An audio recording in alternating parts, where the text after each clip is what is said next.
ثم دخلنا مدينة منها الراس شعب الرجال الجمعة حالقة شنابها، قوم متخلطة نسوانها والشباب والمرأة في الشوارع خالع ثيابها، دير تنحلها فرعون بالله خراب، انتبه يا رفيقي لا تلهوابها. قبل تقول الكلمة أنصحك تعمل الردها حساب، وعندي الكلام زي السيوف اللي بايتة في جرابها، والطالب اللي يحب المدرسة في حصة الألعاب لو أعطيه كلمة في النحو يعجز عن إعرابها. جيتك أنا بردي شاعر فز أبيات تقص الرقاب، والبدلة ألبسها لك مقلوبة وقصقص جنابها. لو تعد الراجل بالشنب يبقى ظني فيك خاب، وإذا شنبك خلك راجل الصراصير يا كبر شنابها. من باب الأدب تحفظ كرامتك وتقفل عليها الباب، وإذا تدخل ديار اترك اللي شفته عند عتابها.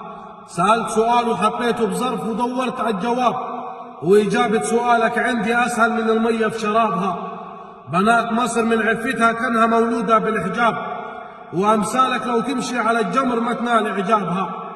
وإذا أنت شاعر فأنا أشوفك ورقة في كتاب، يوم تدور مساوئ دولة وتنكر فضل أصحابها. سلم المسبحة اللي بيدك واعلن الانسحاب، لربما تشيخي بيدك قبل إنها تذوق لذة شبابها. يعني جيت بلدي وشفت العجب والعجاب، ما شفت الأهرامات ولا عينك العمى صابها. وأنا أحب بلدك ولها قلبي حب كبر السحاب، والفرق بين الكريم واللئيم أفعال تكشر نابها.